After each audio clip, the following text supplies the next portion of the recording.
Hi, everyone. Hi, so beautiful to see you.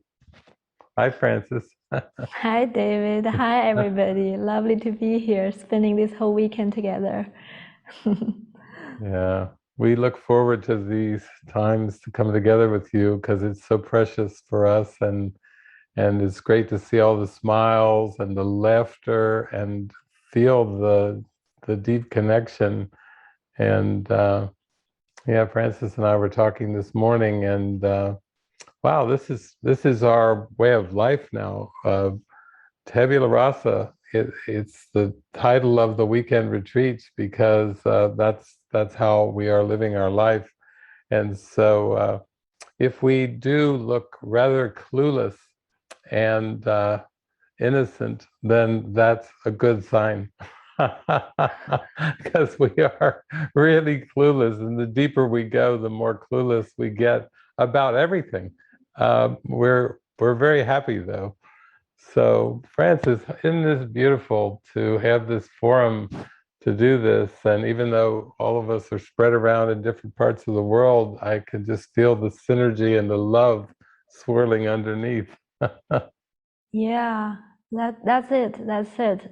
We're here, to listen to the spirit together and give ourselves over to feel the spirit, which is love. And this is the way that we want to live our lives. This is the way we want to spend every moment, to just give our mind over to the spirit to tell us, his thoughts, to tell us how to follow him, how to live our lives. And truly, I feel this awakening journey is a journey to come back to this very humble and very honest place to say that I do not know anything. I do not know what the world is for. I do not know my own best interest. I do not know, how to get me back to be one with God, to that awareness. And so really it is a gradual journey to realize that, and when we admit that so full-heartedly, we're able just to ask without reservation. And Jesus says in the Course that the ability to hear guidance is in direct correspondence to the willingness or the desire to hear. So truly here we're just purifying our desire day after day, the desire to hear only one voice, the desire to be led, the desire to not having to know anything and be shown. So Yeah, it's so rich. It's so rich. It feels so full. And for maybe 3.5 or 4 years, we had themed uh, online retreats. So we pick a theme, and then we would devote the whole weekend to a particular theme. And now, what Francis was describing, that life of trust, that life of openness, that life of show me the way, show me the way. I do not know the way. Please show me. Like a little child putting his hand up and saying, please take my hand and please lead me, show me the way. That's our attitude. That's our attitude toward the spirit. We are here to be shown. And it's interesting because even though we didn't have a theme, it always shows up. Like, for example, even though there isn't a specific theme for the weekend, a number of you have voted on our polls for the movie that we're going to watch tomorrow. And it's interesting, the movie hasn't been shown yet, or it hasn't been received yet in prayer, but but the themes did emerge from all of you and those that have been following along and offering their their their calling to these themes. So I'll just give you a little glimpse of the themes we have, because this may spur on your questions, or they may relate exactly to the issues that you've been dealing with on a daily basis. And that's how the Spirit works. When we're dealing with issues, the Spirit reaches us in a way that we can relate to, in a way that we can understand, so that we have an insight, we have a miracle, we have a release, a letting go. So here's our themes for the movie, and this will be throughout the whole weekend. I know we'll talk about these things. Accepting I've been mistaken about everything. That's the top theme. We are a clueless group right here. If that is our number one theme, we join together online here on Zoom, accepting I've been mistaken about everything. Well, that surely opens our mind up and opens our heart up. The second one is following the Holy Spirit with precision, not kind of shoulda, coulda, woulda, but really strong feeling. Do this, go for this, say this, whatever it comes, very strong to you, without hesitation, you do it. Follow the Holy Spirit with precision. Third one was self-judgment is an attack upon God's creation. Yeah, that's the only problem, is self-judgment and self-criticism. If our mind wasn't judging and criticizing, then it would just be still and we would know just pure love. So it's only the self-judgments and criticisms, which are really our judgments of everything and everyone in the world, including the personality that we had believed we are. Exposing private thoughts to release all guilt. That's the key. Of course, we talk about that every week, but I love that in these online retreats, because people can come on and they can just pour it out and share whatever it is that they have to share, with no sense of evaluation or criticism or any hesitation. You know, it's just letting it pour out and then using that as an opportunity to release it, to see that it has no power over you. And then the last one, I am in need of nothing but the truth, which is really coming back to our divine providence that we talk about all the time. So a number of you have written in some prayers and some questions, but I think it's always good for us to just start from this point of coming with a willingness to see that we have been completely mistaken about everything. The positive judgments, the negative judgments, the compliments, the criticisms, the praise, and the put downs, the things we were sure we did very well, and the things that we were sure we messed it up.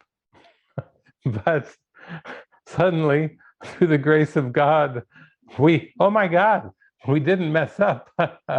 Wow. I was convinced otherwise there for a while. I was really carrying a heavy burden. So for us, this is how we approach things day in, day out. And whenever Francis and I get together, you know, we don't mind talking about guidance, because for us, guidance is not a bad word. It's not a bad word. It's actually a very helpful experience to have guidance. And it's through the living of the guidance and sharing it daily and just pouring out our hearts and really praying together and saying, what do you feel? and being so open and so receptive that allows us to tune in to that guidance.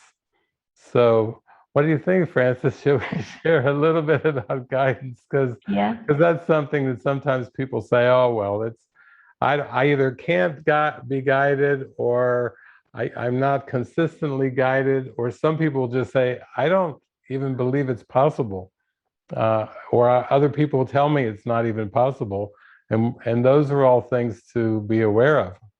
Yeah, and I do know that at the beginning, this idea was very foreign to my own upbringing or background.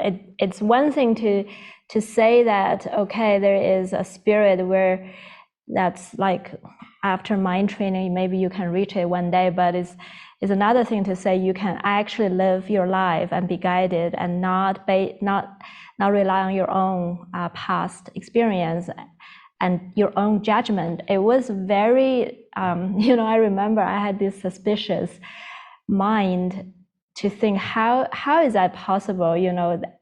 If I don't make decisions, everything would turn into chaos, or nothing would happen. Nothing would happen. My life would just turn into nowhere and nothing.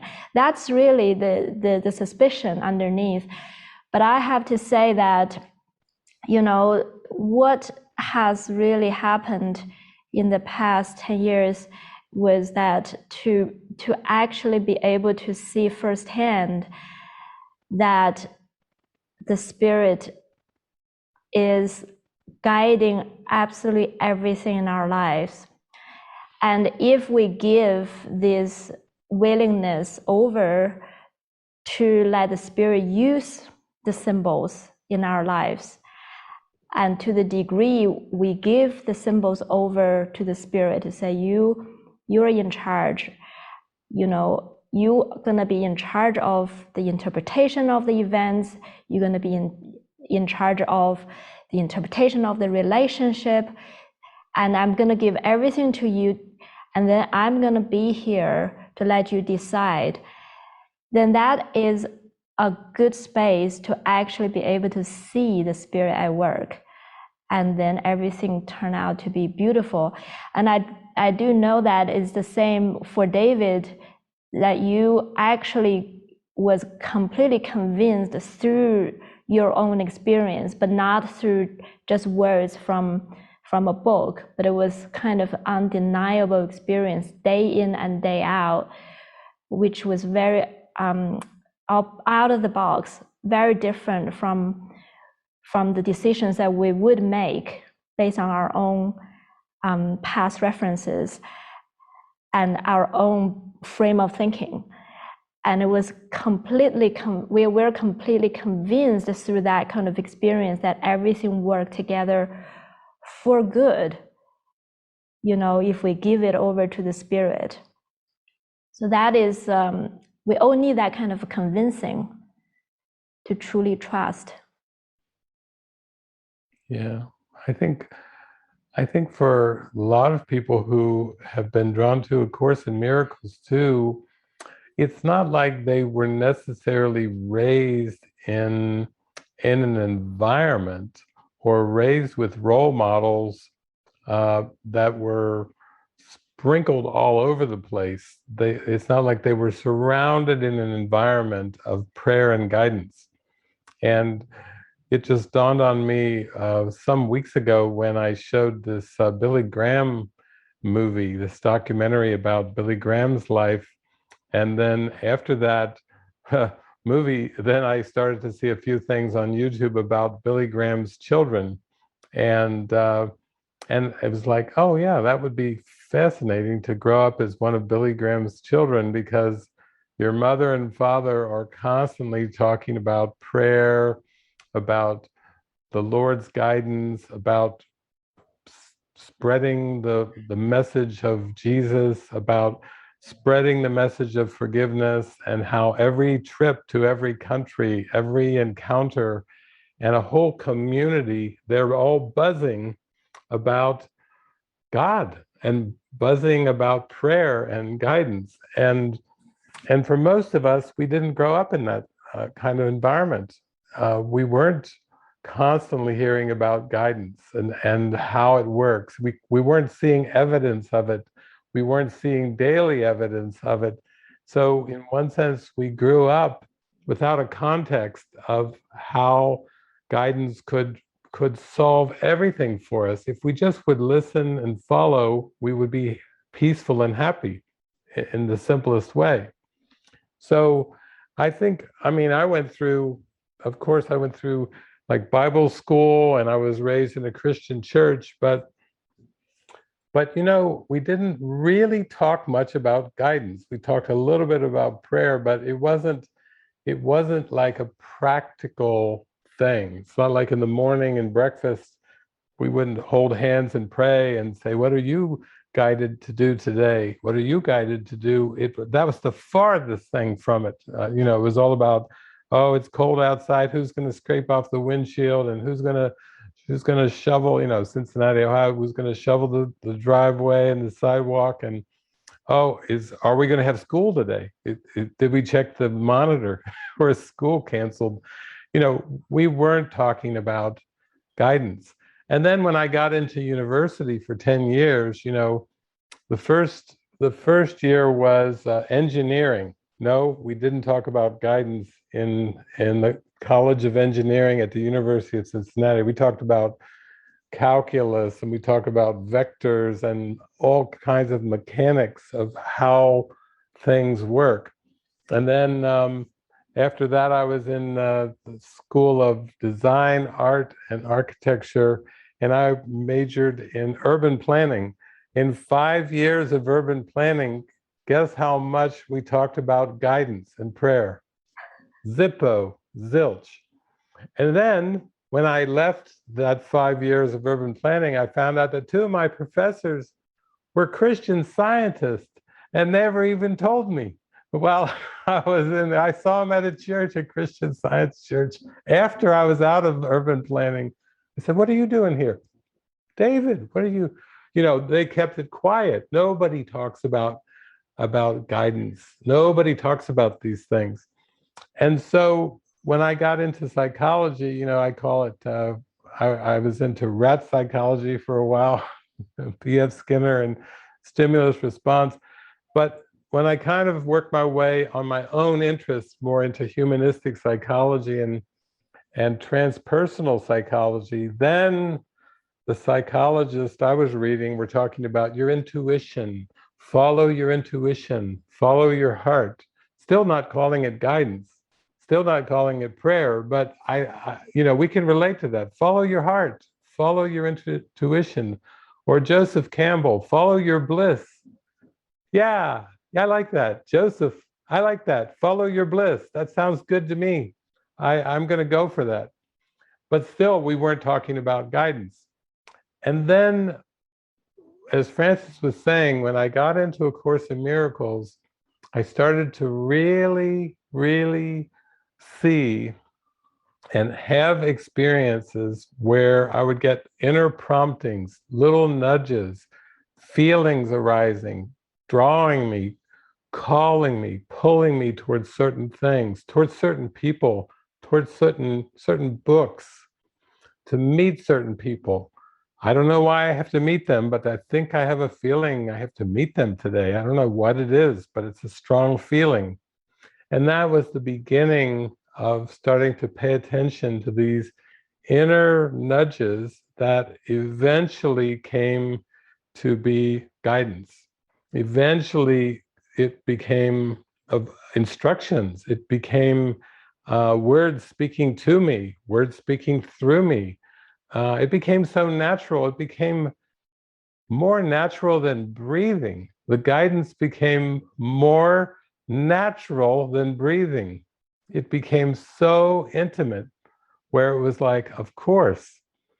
And then the more we started to come together, I met with people all over the country and all over the world, and sometimes we start to live together. We would just be saying, I'm feeling this, or I'm feeling this. It doesn't mean we had formal ways of speaking about this, but we started to be very transparent what we were feeling. I'm feeling a strong call to this. I'm feeling a nudge to do this. I'm feeling to connect with so-and-so. I don't know why, but it's a strong feeling. I need to call so-and-so, or I need to visit so-and-so. And as we gave way to this new way of living, then everything unfolded so amazingly. Everything just started to fall into place like it had always been in place. And now we were just seeing that it was all connected, and it was all part of a perceived whole, a connected perception that was so wonderful. It was delicious. It was glorious to experience, and yet we were led into it through a series of nudges and prompts and guidances. And it became very natural. So that's why in our tabula rasa state of mind, guidance is in the forefront. And as the famous mystic Peace Pilgrim used to say, she said, yeah, I just go along. You know, she walked around and around the United States and Canada for many years with her silver hair, and she was so into the flow of spirit. And she used to say, yeah, I'm just flowing along, doing what I'm inspired to do. And then if ever I have a doubt, a problem will come along and knock me back on the path. What a philosophy. If ever I have a doubt, a problem will come along and knock me back on the path. The problems knock us back into our intuition.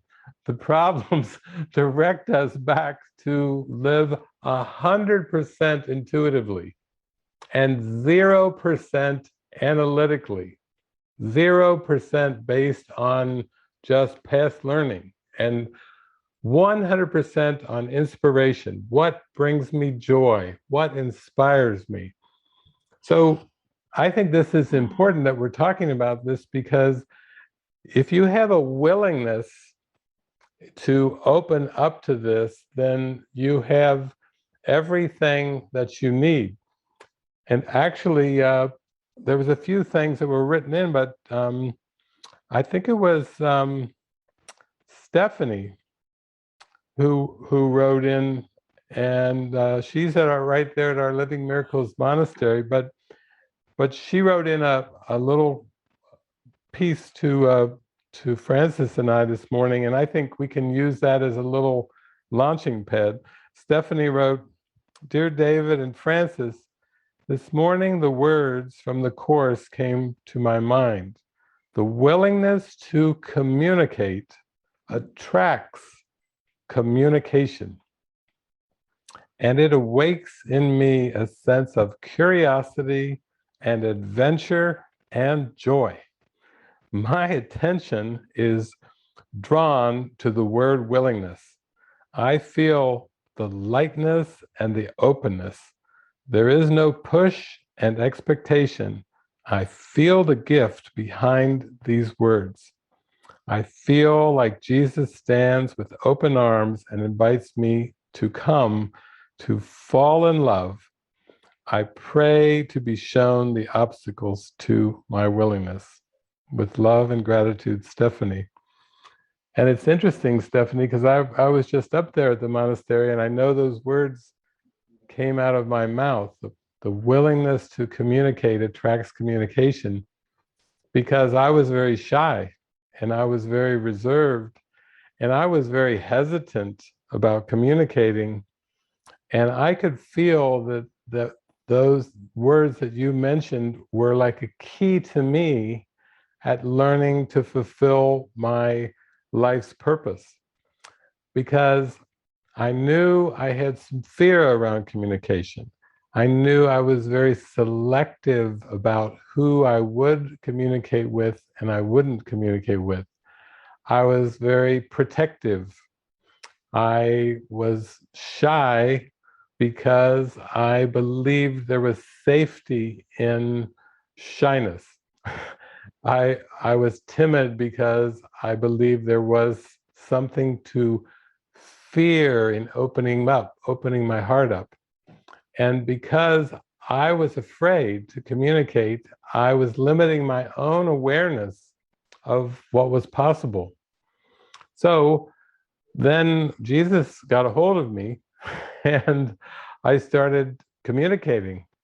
And I did so much communicating with speaking and writing and calling people on the phone and communicating so fully that it took me into a different state of mind from the state of mind that I was accustomed to.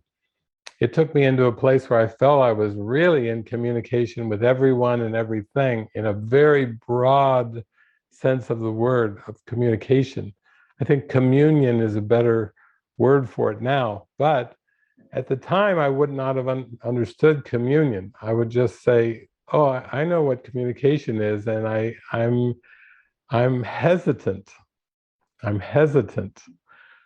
So I feel like that is a lesson for all of us, that every day as we wake up and we pray to be guided and we pray to be shown the day, that we will be given these little communication assignments with many, many different people. And everyone is meant to open our hearts up. Everyone is meant to allow ourselves to feel the love that wants to come through us and that lives in us, as us. So to me, communication is beautiful. I'm so glad you wrote that in. Yes, we're all praying for the willingness. We're praying for that willingness.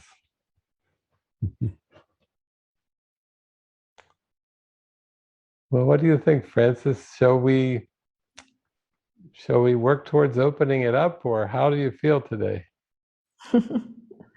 Yeah, it feels really good. Even with the topic of communication, I just thought of something that's in the course about,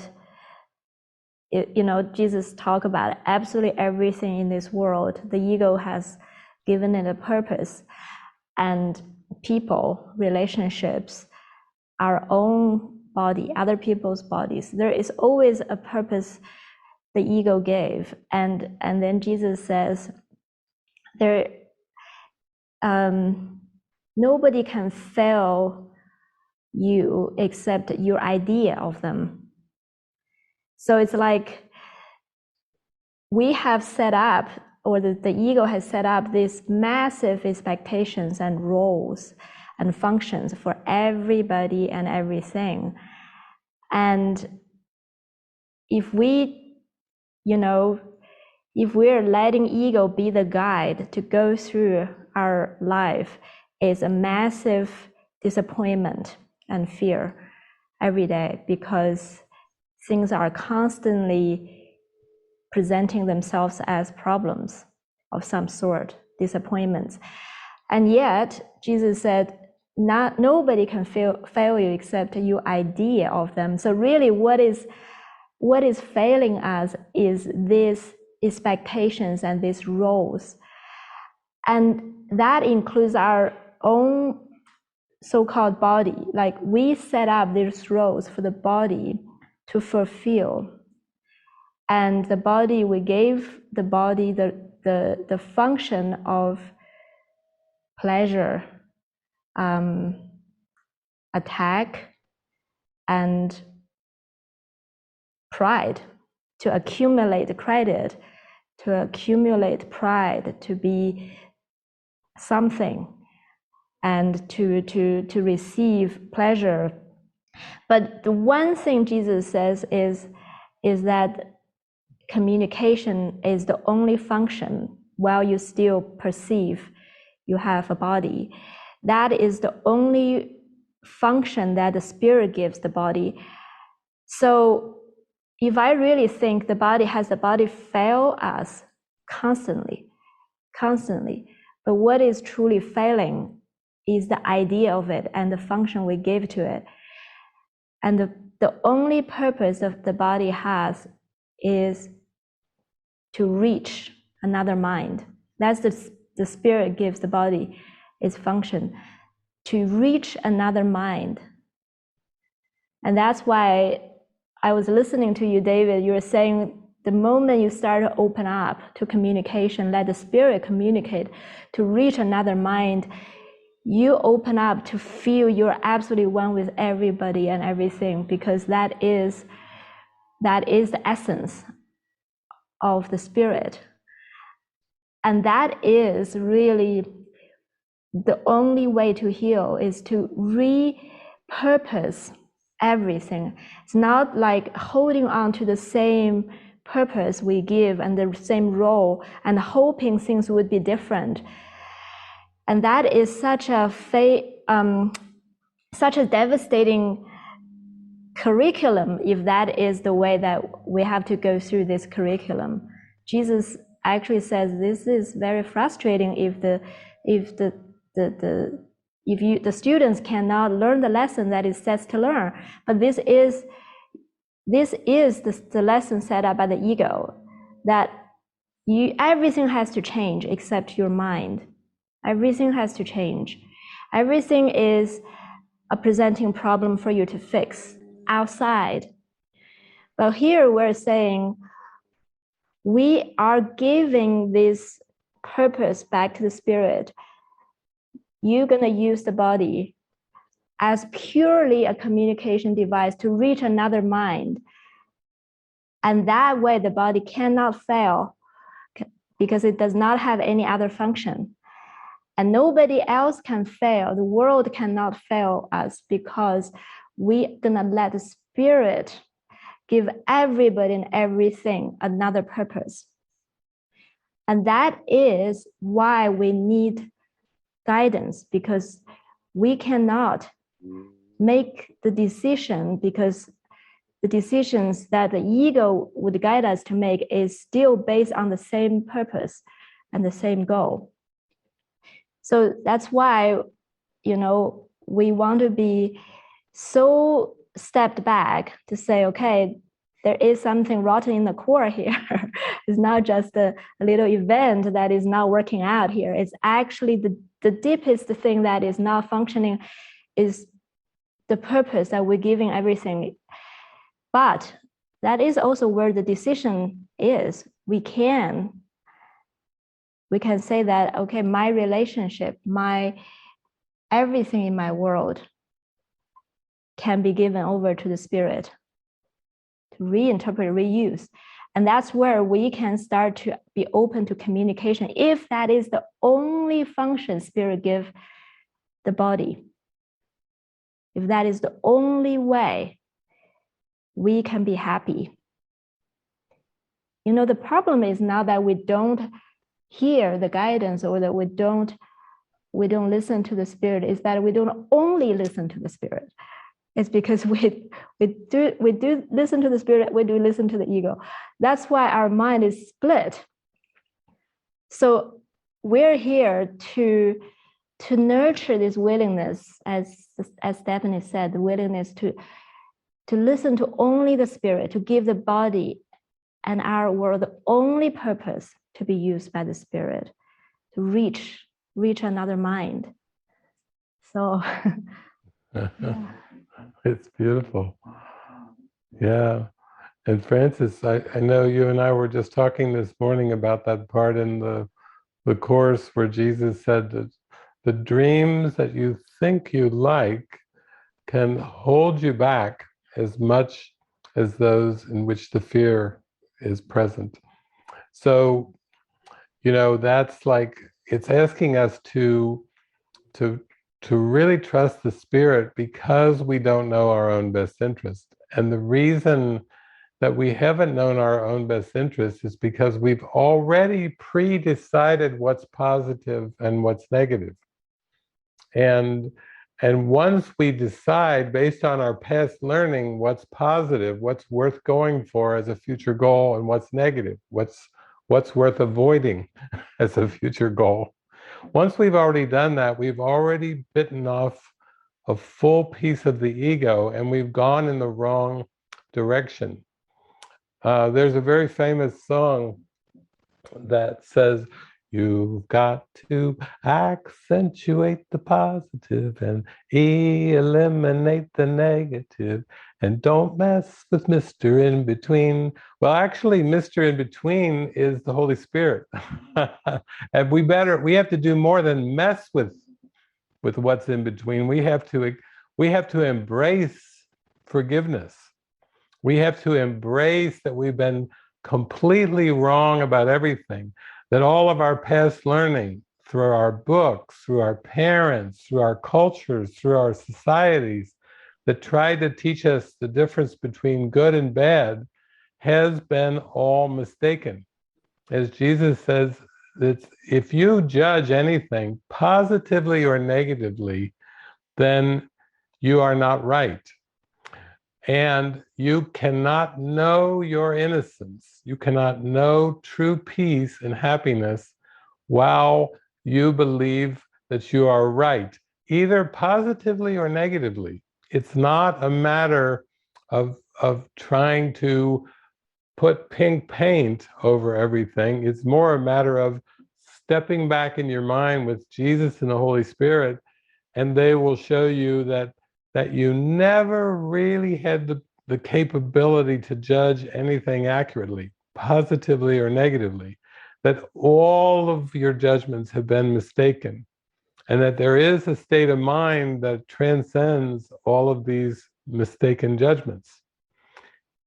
Now, that can be daunting. It can be like overwhelming to think, well, maybe Jesus reached that state of mind, but what chance do I have? And Jesus says, well, you have every chance. Every day, every moment is a chance to be guided by the Holy Spirit. Every moment is a chance to pray and to say, show me the way. You give me what I should extend in this moment. You give it to me and I will do it. I will be your servant, Lord. I will be a vessel for your light. I will be the light of the world, because you can do this through me so that I may know who I truly am. So if this becomes your method, if you really want to go for this, you're in for a very great adventure. You're in for an adventure of your lifetime. Because when people think of things in regard to this world, they usually have some trepidation, some fear, some hesitation.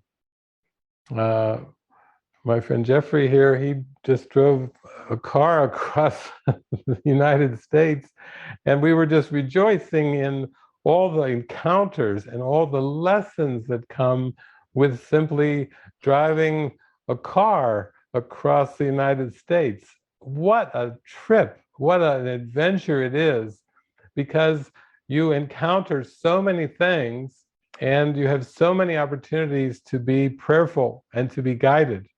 And then as you really relax into that, wow, everything opens up in front of you. And that's been for me the joy of this earth experience. It's the adventure of guidance. It's the adventure of listen and follow. It's like, ooh, at the beginning I was like, ooh, oh no, whoa. But then after a while it was like, ooh, this is good, this is exciting. You are with me every step of the way. You are going to show me. I trust in you to lead me, and to not try to already think I know. This is how the dismantling of the ego occurs, the dismantling of the self-concept. If I already think I know something when I get out of bed in the morning, it's going to be a difficult day. It's going to be difficult. But if I get out of bed and those feet hit the ground and I don't know what's coming, but I'm in for the adventure of being used, wow, it is exciting. It's exciting to put your feet on the ground every morning if you have that state of mind. So this is very deep wisdom, like Francis was saying, if we already think we know who people are, if we've already let the ego give them a role, then we have expectations. It's almost like, okay, come on, that's your role. Now fulfill your role. And Jesus is telling us these ego roles will never be satisfying, will never be ever completely fulfilled, and will always leave you feeling like you've just been deprived of something, or you come up a little short. You didn't quite fully realize the lesson. And then, as Francis, you're sharing, yeah, we're supposed to let go of these roles and expectations, and be as little children as we go through the day. Yeah, like you said, Jesus was saying about the dream we like, the dream we think we like are but the dreams where people seem to fulfill the roles, so we give them. And we like it because the roles are fulfilled. And the dream we don't like is that they fail to fulfill the roles. So that's really the only two categories that we're having in this earth experience. But he said that both are flimsy covers of something else, which is the desire to dream at all. And that is where the fear is. It's not whether the dream, one dream is that all the roles are fulfilled, you're happy a little bit, or not. The fear is covered by one of the two, and the earth experience that the ego set up is that we chase one, and then once we receive it, it's not really satisfying, so the ego switch goes, and we chase it again, and we chase it again, and then we're trying to solve the ones that are not fulfilling. But this is such a cover-up, and we are here really to say, okay, this is not going to fool us anymore. This way of living, this kind of goal that we constantly set up for our mind to pursue is not going to fool us anymore. And we are going to give it all up.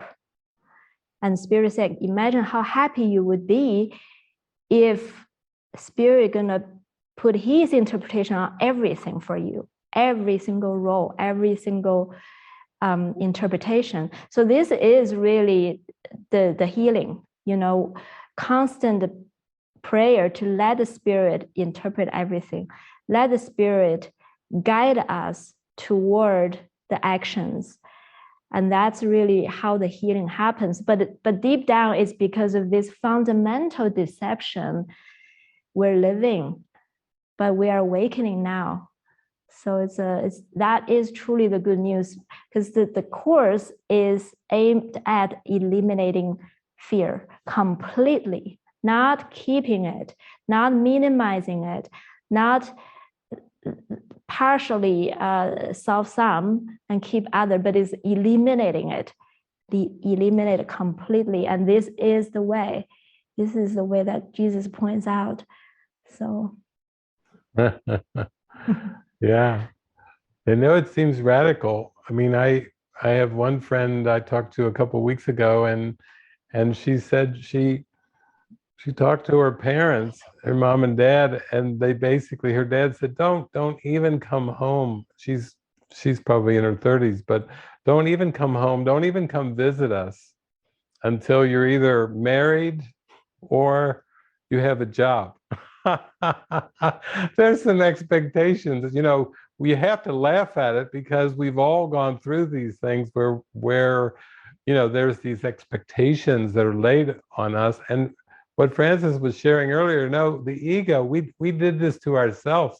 We made up these expectations. We can't put it on mom and dad anymore. I had another talk with a friend yesterday, and her dad was telling her, don't come home until you have completed your university studies. Don't come home till you have your degree. Wow, that's some heavy duty stuff. You have to almost meet a condition to go home to visit your parents. But these are examples of expectations and roles that the ego has set up. Christ did not set these roles up. The Holy Spirit is helping us release these roles and start to realize we're more than enough. We're children of God. We're perfect children of God and always have been. And it's only been these make-believe roles where we believe we had to prove to somebody how good we were or demonstrate we were worthy of their love. You know, if people say, I won't have dinner with you unless you're married or unless you have a job, it's like, wow, that's a lot of that's putting a lot of conditions on just having dinner, not just visiting for dinner. You get to the door, okay? Are you married? Get your married card out. Or do you have a job? Okay, you can enter. You know, but without that, no, stay outside.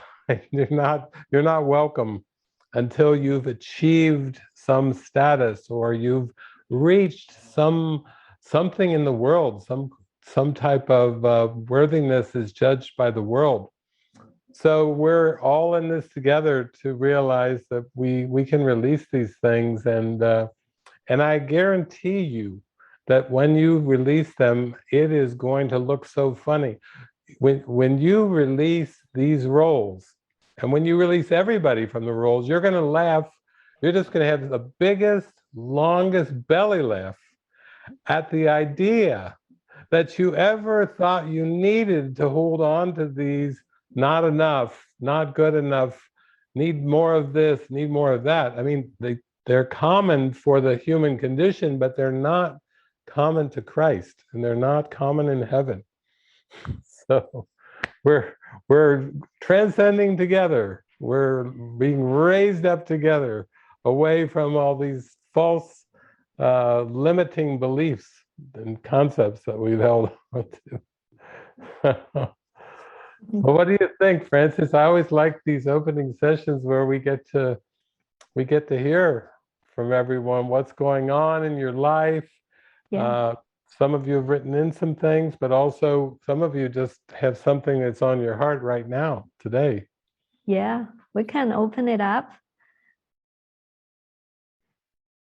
So just raise your digital hand, and I see Anna Cecilia has got hers up. That's a good place for us to start.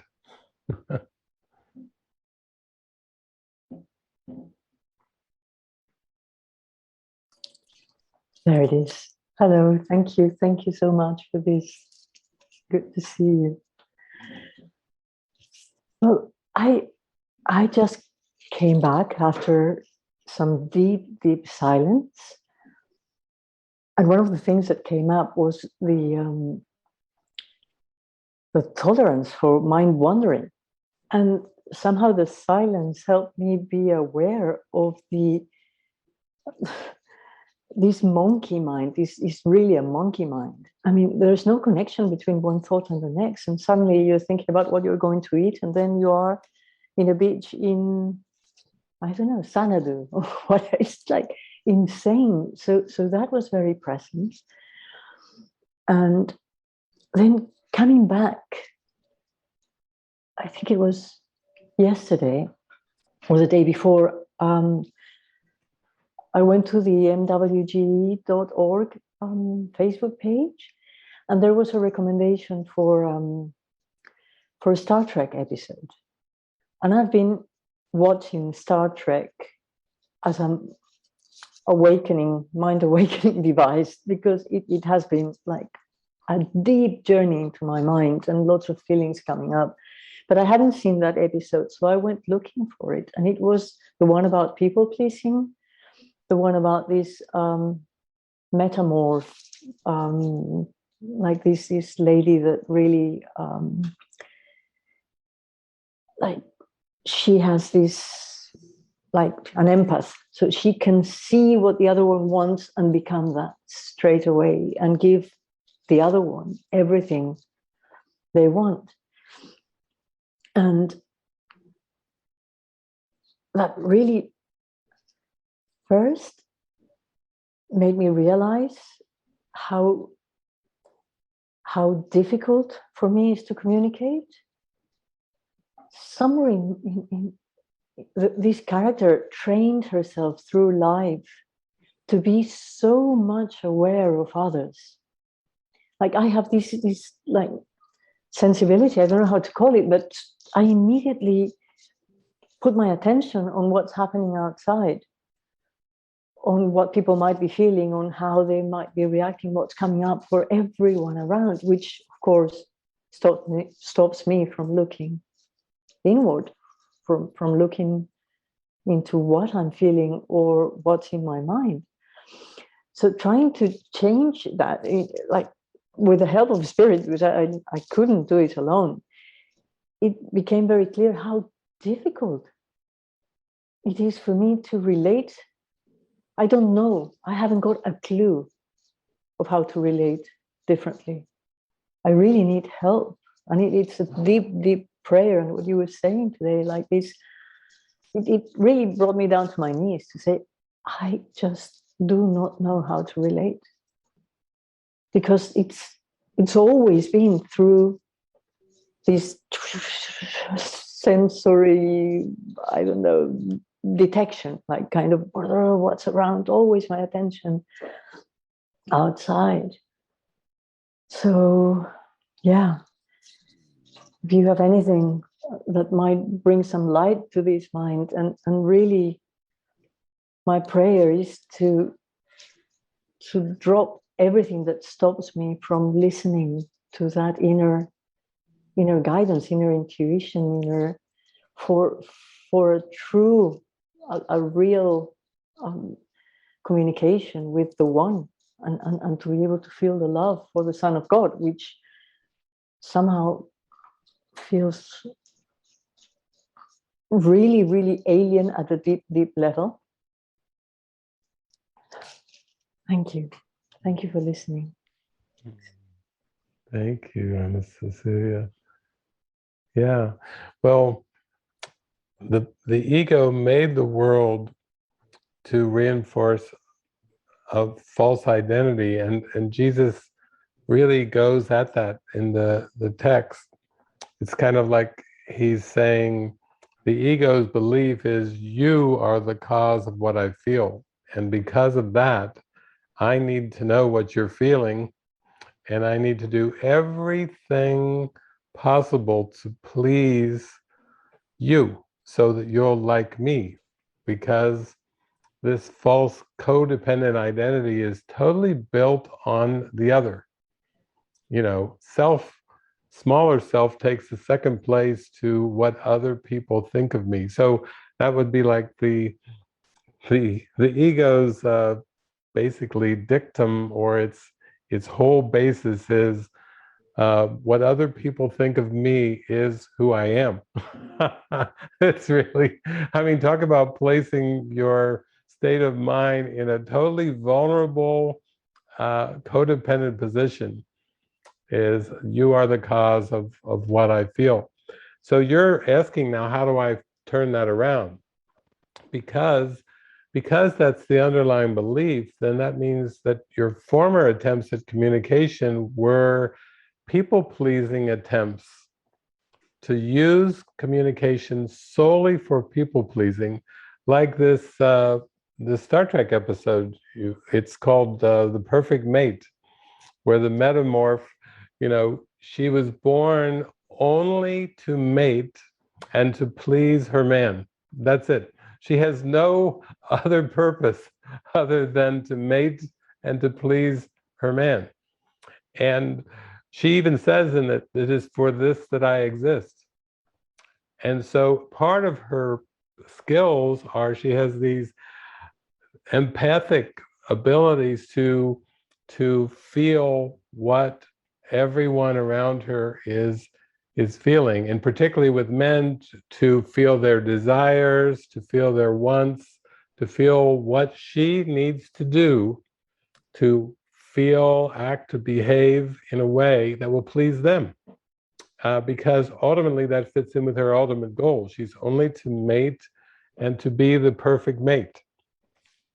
There's no sense of self apart from that conditioning to be the perfect mate.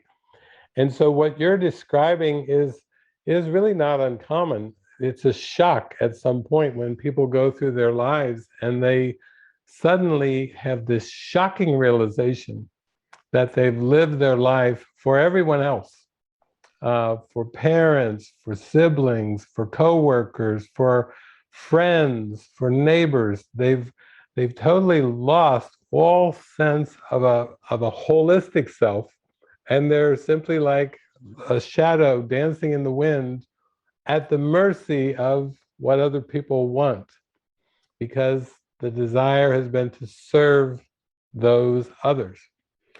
And what Jesus is telling us is that there's really nothing outside of you. You as a mind, you as the Christ are whole and complete, and there's only one of us. There's not multiple of us. There's really only one of us. But this is why the intuition and the guidance are so important, because without that intuitive guidance, what chance do you have to come back to center? When you've flung yourself literally like the scarecrow in The Wizard of Oz, the flying monkeys come, they knock the scarecrow down, and they pull the straw out of the scarecrow, and they spew it all over the yellow brick road.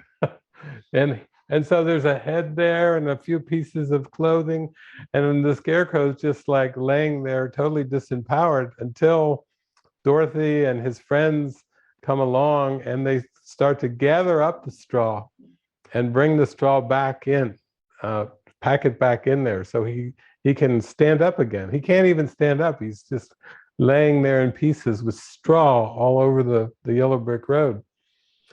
So it starts with being very intuitive and very honest with yourself. It starts with one simple thing: how do I feel? Jesus says that how do I feel is the one right use of judgment, that you can use how you feel as a barometer, as a starting barometer to start to come back to center. Because in the end, we are shown that if we purify our consciousness, we can feel love. If we purify our awareness, we can feel the peace. We can feel the natural emotions that it is to be the Christ when we go through this purification process.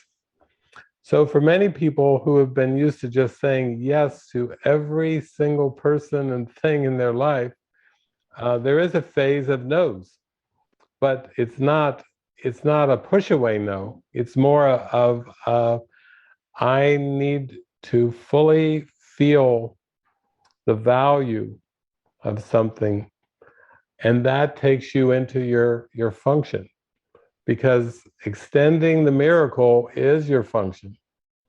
Being a miracle worker is your function, and that is what sets the mind free from these codependent and people-pleasing concepts. So there's stages and steps along the way where even in A Course in Miracles, pretty early on, Jesus says, if a brother asks something insane of you, do it for them. And then he qualifies it about 100 pages later by saying, as long as it doesn't bring harm to yourself or anyone else. And what he's saying at the beginning, when you have a lot of pride, and you're so stuck on doing everything out of just the pride of who you believe you are, then you aren't opening up. But in your case, it sounds like you've been so sensitized and so empathic towards everything and everyone that now you really do have to use the barometer of your feelings in a very direct way to reverse that egoic process, to bring it back.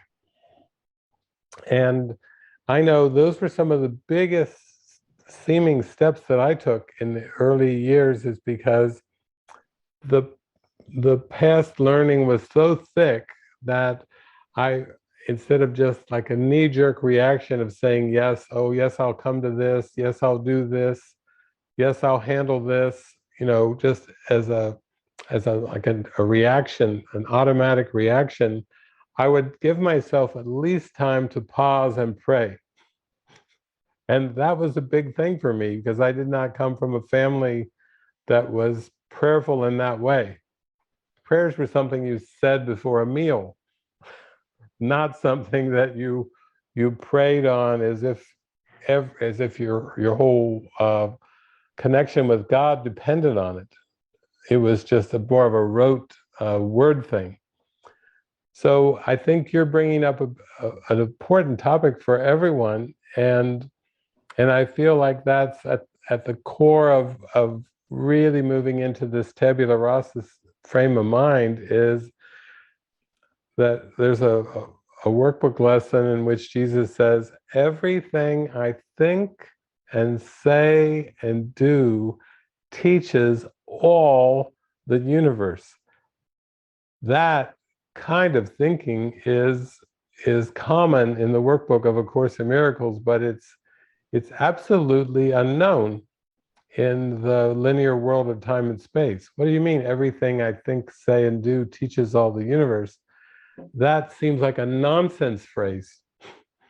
If you said something like that in a university, they would say, what, do you have a God complex?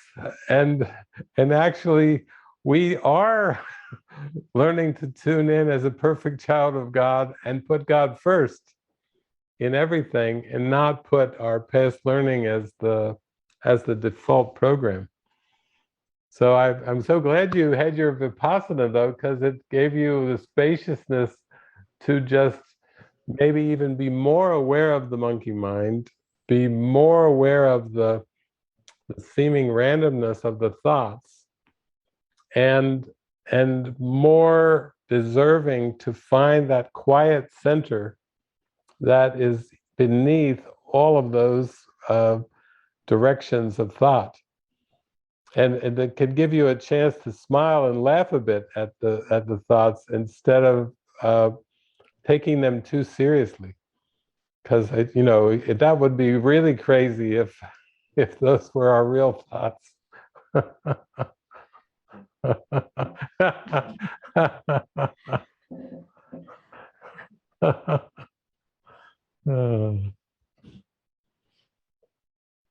Thank you, Miss Cecilia. We have Jennifer there, with hands up.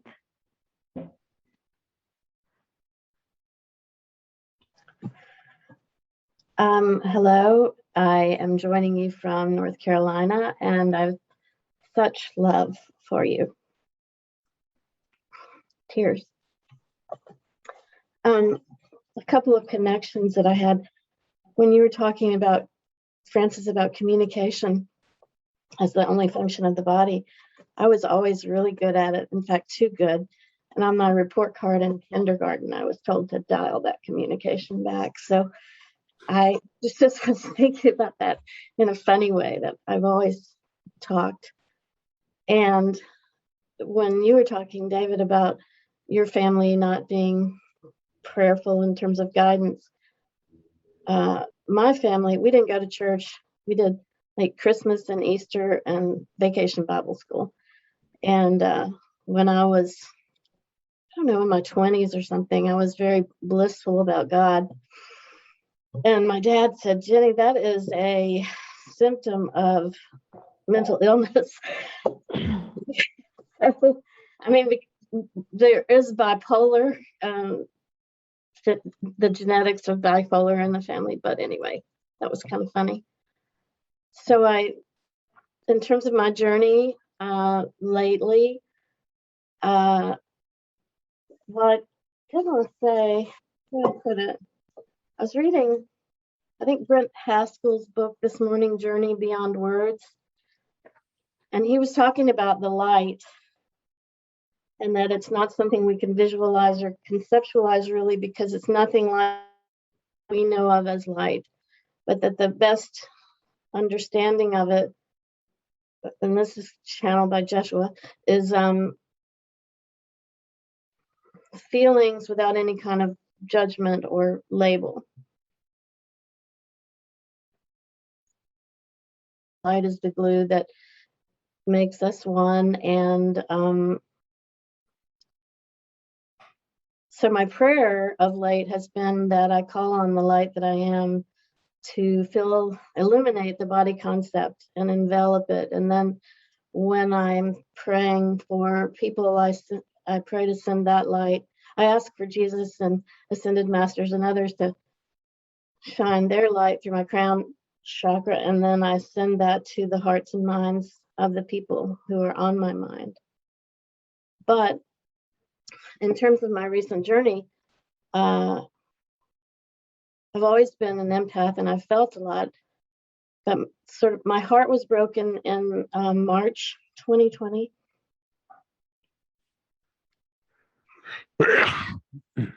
Bless you.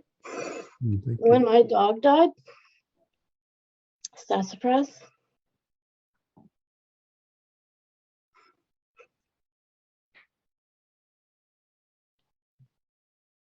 And then it was cracked wide open when my sister died in May. And I feel like that was a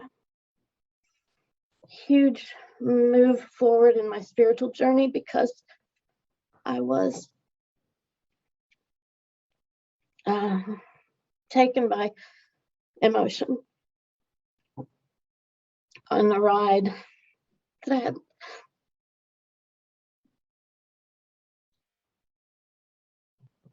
I had no control of.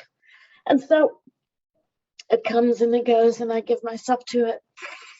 And so it was really interesting today to read that emotion, feelings without name are the closest that at this point I can get to the light. And I was gratified to read that. And my deepest prayer is to hear that precise guidance that you guys talk about. When I'm feeling good, and I have been, I can tell that I'm guided by God in terms of impulse. Yesterday at the store, I heard a woman talking about her 3 kids with asthma, and just without thinking, I said, well, give me your contact information. I have some essential oils that I can give you that might help. So, just that wasn't something that came from me, or that I think came from me. And okay, I'm losing my train of thought, but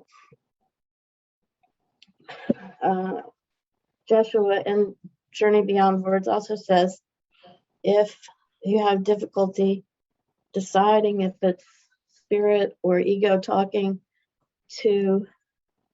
that spirit talks with joy and only joy, and that anything that could assail or assault that joy or threaten it is from the ego. So I'm trying to follow that, and yearning to really get to the place of precise guidance. And I will say that in my journey, I have had a clinical depression and mental illness in that way in the family for much of my life, but I haven't let it define me. I got the book Seth Speaks. I don't know if you know Seth by Jane Roberts. I found that in a college bookstore, which was just way inexplicable. I think definitely put there for me. And so it started me on the understanding of that thought creates this world. And so I didn't really let myself be defined by the mental illness part. But I also think that one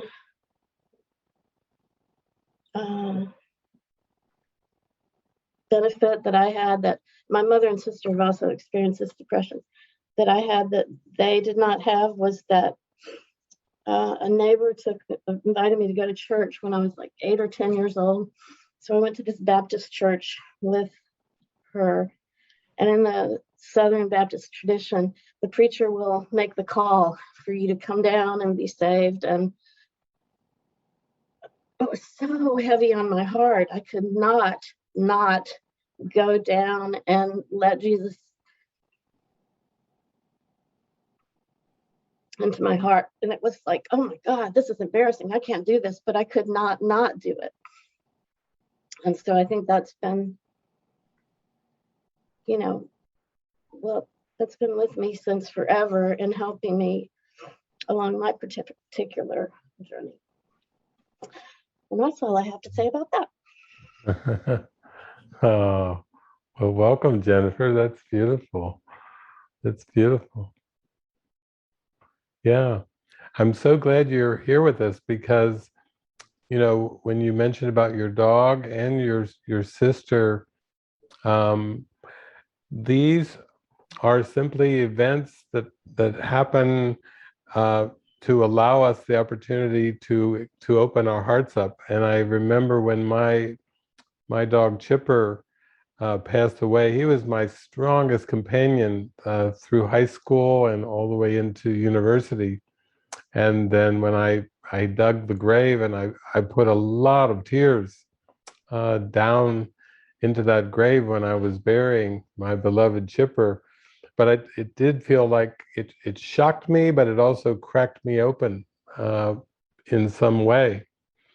And then you did write in about your experiences with your sister and her suicide, and that feeling like, you know, telling her to get rid of the pills, but not thinking, oh, I didn't go over there and dispose of the pills, or I could have maybe just gone and just held her, and loved her.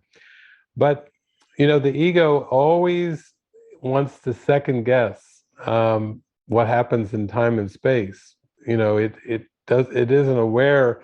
The Spirit's teaching us that everything's working together for good. It's part of a prearranged plan that's actually all for us. It's all helping us, even though the ego says, oh, this went wrong and that went wrong, and I could have done this better and I should have done this. And that just stirs up guilt feelings when we feel we've done something wrong.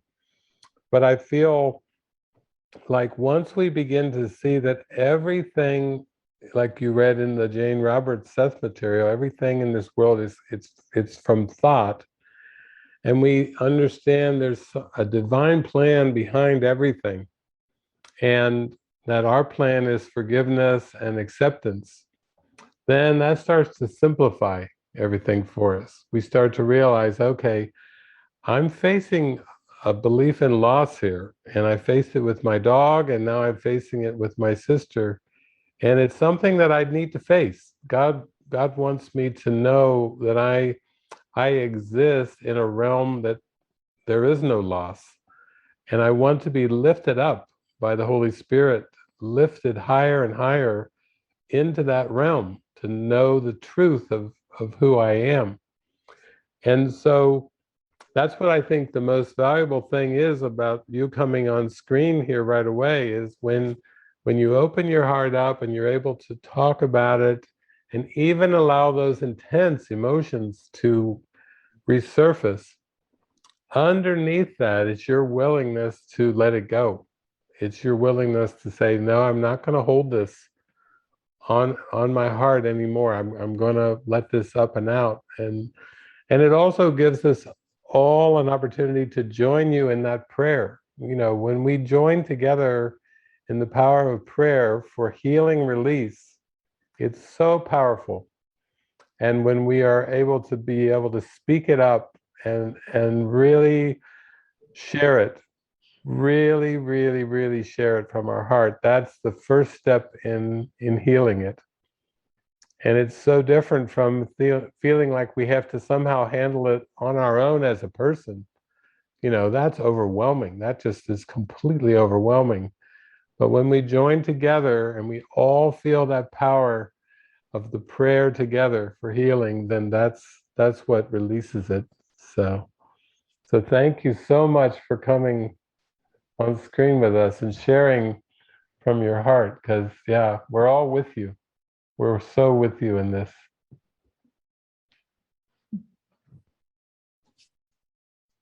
We see we have Dirk is over there.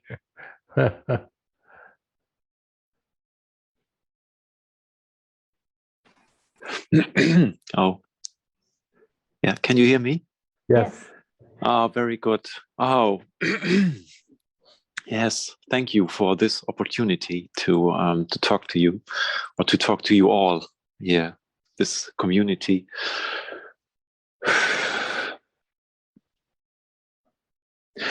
Yeah, your introduction about this theme communication. It's very important.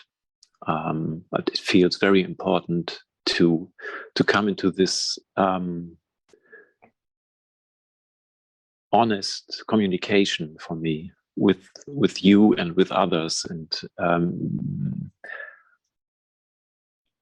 to speak up here is still so serious for me. I take it so serious. It's this fear to do it not right, to say the wrong things, that, and it's in my mind, this theme. Yeah, I can, it's an opportunity to speak up just even before this session. Today in the afternoon, it was this thought: should I take part, and should I speak up, or I have to speak up? And it's yeah, it seems to be very important, this thing about to speak up, to be here, to be present, and to communicate with you. And on one side, I love it. I love to communicate, and I love to be with you, and to be grateful, and to share here, and to be with this community. So, and to support it. Yes, to support it. And on the other hand, this fear about to be honest, and to say I'm here. Maybe I think I'm here as a person, or still think it. Oh no. At this moment, I have no words, so it's just this space coming.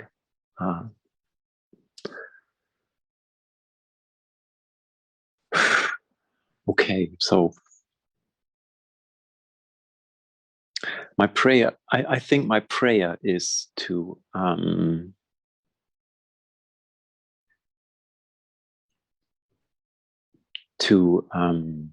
get stronger with this, and to not to lead it by fear in this. So to find this this guidance for my communication as well, for my communication.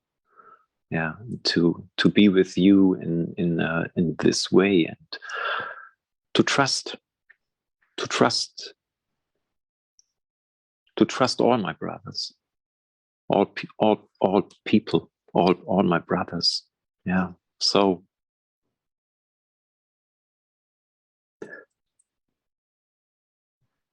yeah, it's not on my own. I think this is it. It's not on my own. Okay. And there is this idea, I have to do it, or it's on my own.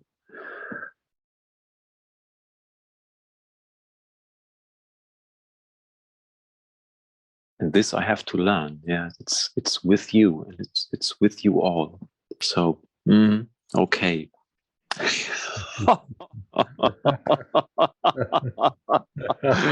Thank you very much.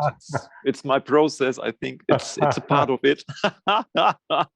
Yeah. So yes, so I'm so grateful. I say it again, for all your teachings. And I hear a lot, and I watch all these movies, and I thank you very much for this. And Yeah, I'm with you. Thank you. Thank, thank you, Dirk. Yeah, that you are a picture, an example, a demonstration of willingness to communicate, which is what that's our theme today, the willingness to communicate.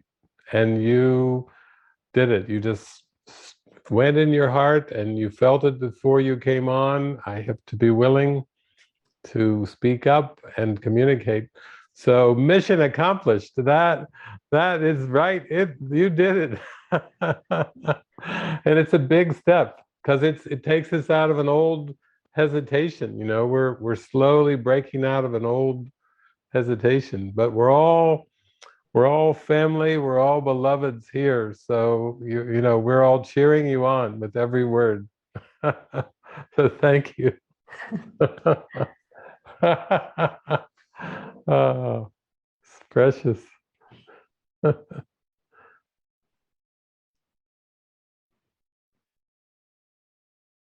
Oh, we have someone from our La Casa prayers day right now. Hi. Hi. Well, my name is Renate. I think Holy Spirit must have kicked me in my ass to speak. I may say me. I would say 3 years ago, I hardly would get out a word in front of an audience like this, but I learned it in our ACIM sessions in Edmonton with Sarah. Now I'm in Ahihik at Namaste, and I had the feeling I just had to get out of that, out of this place of people pleasing. Even I found out what a people pleaser I am, seeing them and say, oh my God, and talking to the first parent, the first woman here.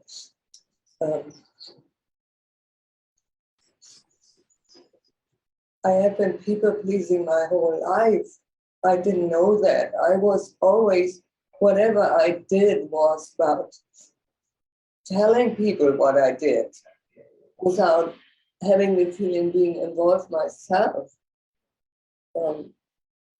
And still I found out I'm in Mexico now for a year. I came here for 2 months to have a look, and I'm still here. I don't want to go back to Canada, and I don't have no health insurance. I have no visa, and in my age, I have got so much more fear than I normally have already. But I'm willing to learn to trust the Holy Spirit and God.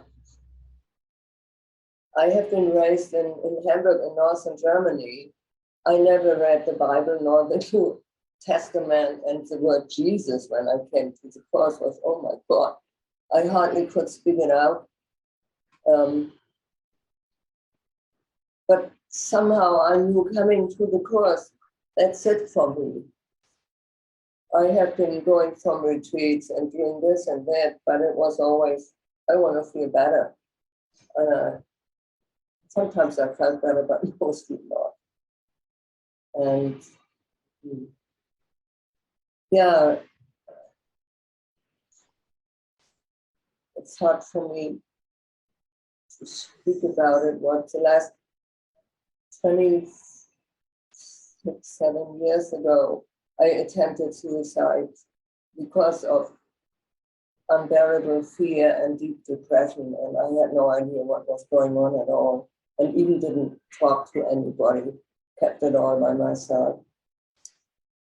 And this fear, kind of fear, never really left me. And it came up about a few months ago here. I went into a very, very deep dark of the soul, as I say. All the fear I never really wanted to feel and experience came. It was rolling. Darkness over me, darkness, fear, deep depression for about 3 months. But this time I was willing to feel, to go with it and say, show me what do I have to learn? And I don't want to escape any longer. And yeah, finally, and I had COVID, but it was a gift too, because it was a very light form. I didn't really suffer. I just said to COVID, show me what I have to learn.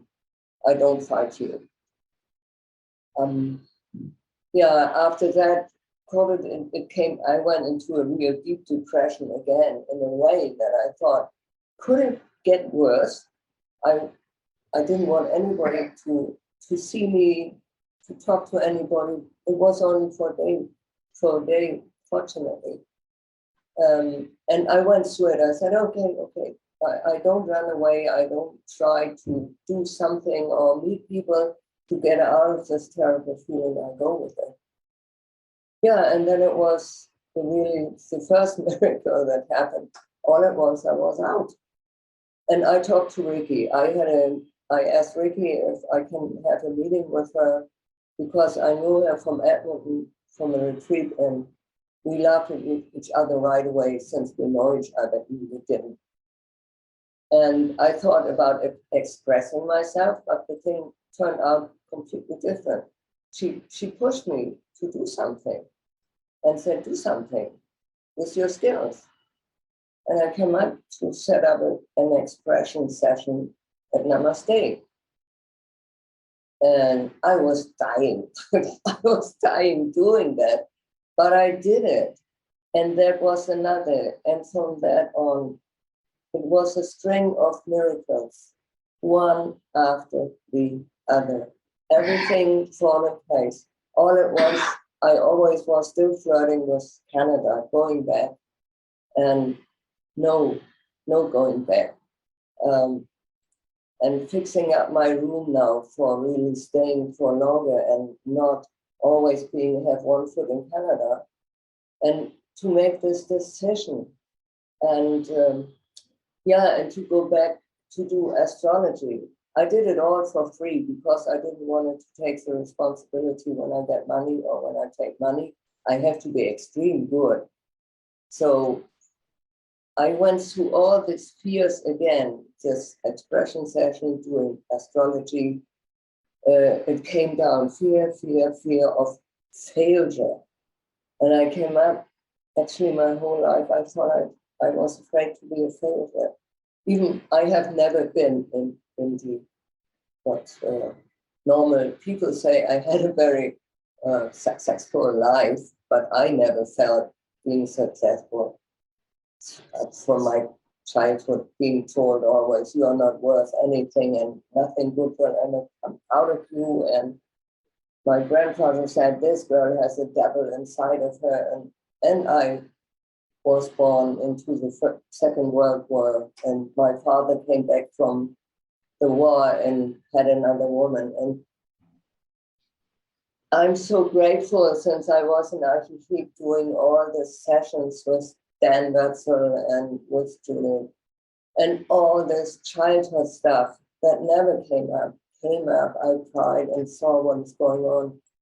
And even now, it gets very fast when somebody triggers me. I go keep down what the reason is. I end up in my damn childhood again. Yes, but this, I lost this thread, what I actually wanted to say. I'm still, this morning fear is there. But it's this one miracle after the other. Still, I don't know what really guidance is, but in retrospect, I now see, oh, that was guidance, and that was guidance.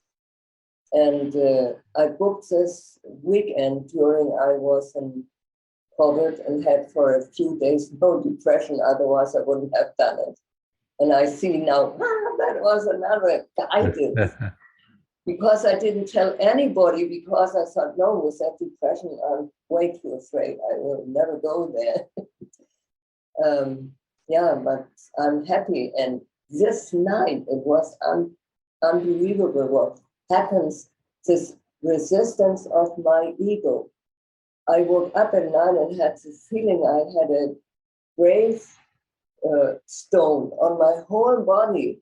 And it was, and I thought, I cannot go there. I cannot go there. And then I fell asleep again. And then I woke up and had pain in my chest, like getting a heart attack. But I had that before, and I was not impressed. I said, no, I'm not afraid of that. And I get up and still, I see what happens. And I got up and I'm so happy that I'm here. I'm so grateful to go over this terrible fear. And I have a lot of body pain, but it comes all from my mind. I know that my body is pretty, I'm 82 now, but my body is pretty tough and healthy, the basic, and all this are, for me, my little distractions and I'm still an awful, walking, talking, judgmental being. Have my whole life and being the same judgmental about myself. That's the worst of all. But I'm on a good way, and I'm a little bit addicted to you, David. Listening since months, when people say, well, I'm listening to David, I'm listening to David. And as an astrologer, I saw your dates and I put it and had a look and said, oh, it looks like I had a spiritual past in another life with David. That there is a strong connection. If it is true or not doesn't really matter.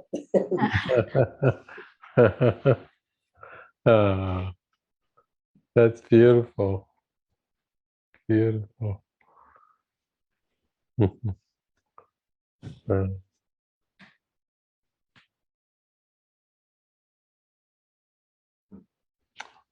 Thank you. Thank you so much. Yeah, it's beautiful how we seem to have to face these childhood things and these deeper feelings that are under the surface. And I see, all your time there with Sarah was perfect in Canada, and now you've come down to Mexico to heal. And you really have a deep inner commitment to that. And now everything will be perfectly orchestrated in a string of miracles. The people you need to meet, the places you need to go, the feelings you need to allow to surface. And healing is so deep that we don't really ever know the form. And sometimes that's a bit fearful too, because we would like to know the form. But I see that our theme today is willingness, and you've had so much willingness to come down there and then to stay down there even after 2 months, and to just let the Ricky come to you, and Namaste, and Dan, and all the ones, the beloveds, are just reflecting, and like they're your mighty companions during this deep healing journey.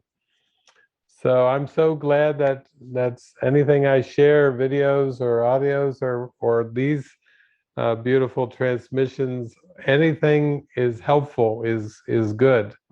And they say, we keep meeting each other lifetime after lifetime to get it right for the glory of God, to reach our purity. And so thank you for your willingness to come and be part of this. And we all felt your heart. Oh, we all feel your heart. We're with you. We're with you. Thank you. We have Andrea.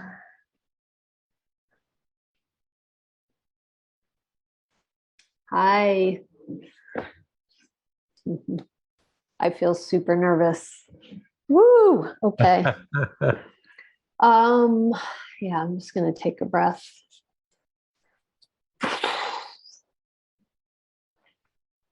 So I have this, it feels complicated, but I'm just going to try to explain it simply to try to get some help from you guys. Whoa.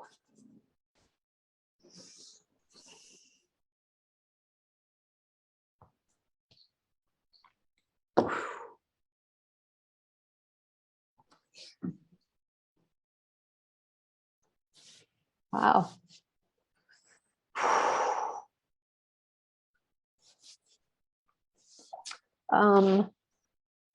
So one of the things that's been so relieving with the course is this this like idea that I can let go of form as being something. I notice like I have like a wounded place that's like all about things happening in form, like, and it all this, like the reason I'm even saying this is like this whole confluence of things happened this morning where I got like communications from a whole bunch of people where things are happening in their lives, like, oh, a new relationship, or oh, an adventure or travel or opportunity. And I have like this wound that's like so from when I was young, I can feel it that like, oh, things happen for other people. And the belief or the story is like, which is not entirely true, but feels very strong, is that like things will happen for other people, but not for me. And if you looked at my life, you'd be like, you're crazy. Like so much happens for you, but it's like a very strong place of victimization or, and I can feel that there's also this way I participate, like I really withdraw from the world. Like, and so in that place where I withdraw from the world, I don't, like, I'm not open. It's like what you said earlier about open to communication, communication happens, or greeting the day with this like sense of like, you know, the blank slate, and then things like just stepping out of your mindset. And there's like a mindset that I have that's fixed in a certain way. And so the world kind of reflects that. And then when I see things happening for other people, I get, this story gets reinforced, and then some envy comes up and just a sense of like, oh, well, it's going to happen for other people, but not for me. And so there's a place where the course like brings me relief, like, oh, it's not about things happening in form. It's not about me acquiring anything, or it's not about me. It's not about like the false idols. And so on some level, it gives me relief, but I can also feel there's a story of failure here. And there's a way that I can feel like that there's some bypass or nihilism. Like I get to just bypass this kind of heavy place in myself by just looking at form and going, oh, that doesn't matter. Or like looking at what's happening for other people and kind of somehow inside like discounting it. Like, oh, that's great for them, but they think that matters, but that doesn't really matter. It's like, I can feel it's an egoic place because it doesn't bring lightness of spirit, you know? It's just like a way to kind of hide from this injury. So I don't know if I'm making sense. I feel like you guys are like witnessing the inside of my head, you know? But I guess what I want is just some, if you could speak to this place where I feel like so liberated that I don't have to make anything happen in form, but I also still feel this wound here that keeps me from really opening, like, to life. Yeah. Well, thank you. Thank you, Andrea. And thank you for what you wrote in too earlier. It just gives us a beautiful context of what's your prayer of the heart is, you know, what you're really praying for. And I think I was talking last week with the movie because the number one theme was how to have the experience of being done through. That's what everybody sent in all over the world as the top theme. And I feel like that theme is what you're praying for right now. You know that there is some aspect of being done through that will help open your heart up, that will help take you more into an experience of connectedness, because no one likes to feel disconnected or detached in some kind of way where there's an emptiness or a wound or loneliness. We know that that's not the joy that we're praying for, that we're entitled to. And so little by little, day by day, we give ourselves permission to open up and to even think about and entertain the things that feel like it might be a spark or an inspiration. I know for myself, I felt very lonely and disconnected through high school and most of my university years, and I didn't feel the joy of connection, and yet I didn't know a way out. I felt like I was trapped in some kind of dark hole or pit, and I didn't understand what it was or how to get out of it. But, you know, as we begin to open up to this idea, like the prayer, I am here only to be truly helpful, we are just saying, I want to help and to be helped, and I want to be shown. I want to be guided, and something to go before me to show me the way. And for me, initially, I had huge experiences with A Course in Miracles, but I don't think the healing really kicked into gear until I started, you know, at the time going to course groups. And even when I would leave the course group, the ego would always be looking back, what it liked, what it didn't like, who it liked, who it didn't like. You know, it's insidious. You know, it's just this pattern, this thought system, this pattern. But little by little, if there's anything that you feel you can relate to or you can connect to or that's meaningful for you, then that's just saying to the spirit, use the symbols. I don't want to just try to metaphysically ghost over this whole world, you know, because if I could have just repeated lesson number one, nothing I see means anything, it would have been just as simple as saying the words, then that would have been done long ago. But we do continue along in faith with what feels right and helpful for us.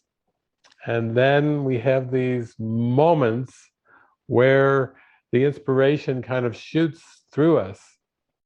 Jeffrey and I were talking. Jeffrey just went through a recent activation, kind of surprising, over a few days, where the activation, the energy just came in very strong. And then the ego has always a bit of fear and trepidation with that, but then, you know, it gives us a direction. And I know for myself, I couldn't try to think of it in terms of just one particular form, but I would get a general idea of what I was to do. And it seemed to involve some form of connecting and communicating. And all I would do is pray in the morning, like, show the way. If there's somebody I'm supposed to meet or something you want me to do, help me do it with all my heart. Help me just be focused and pour myself into it. And I think that's how we start to feel more done through. We're focused on the quality of it. We're focused on the commitment to see it through. If it's an assignment, then we're saying, okay, great. I'm taking the assignment on, and I'm gonna carry it through. I'm gonna carry it through to whatever you want me to do here. And that strengthens us, that sends us in the other way. And with some of the things that you wrote in about, it does seem to be confusing when we try to grab different things, like the script is written and no private thoughts and no people pleasing. Almost like if we were going to make a jigsaw puzzle and we're trying to get all the pieces, okay, we got script is written, okay, where does that go? Where does that fit? That's such an advanced state of mind that it's best not to fool with that piece. Don't even look for that piece, because it comes way, way, way, way, way at the seeming end of things. So you don't have to fit that in. But how you feel, acknowledging how you feel, and acknowledging what, if anything at all, inspires you, giving it a space in your mind to germinate and to activate, that will carry you through. That will carry you through. And I like to think of it as, if you just scratch everything and you take away all the shoulds and ought tos and have tos in our life, and then we come back to the simplicity of that thought of joy. What thought really brings me joy? That usually is the best place to start. That's the best place to start. And then we can work with that. Spirit works with us with that. And that's a way to escape the confusion. Because none of us likes to feel confused. But if we come back to that what is it that I really feel joy with, without any parameters, without any preconditions or judgments, just purely for the joy of it, then we have our starting point. And then the Spirit can work. The Spirit's like, yes, you are so worthy of that joy. Now let's go at it. Let's work. So thank you for pouring your heart out and on writing into us and showing up. Yeah, we love you and we're with you. Thank you. Okay, so I have 2 hands left, and we have Lisa there.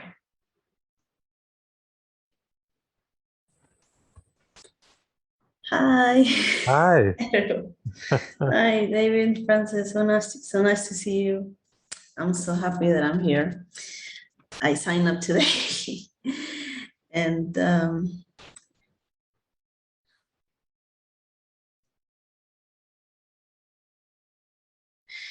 yeah, I guess my prayer is to follow my bliss, my inspiration, and my heart.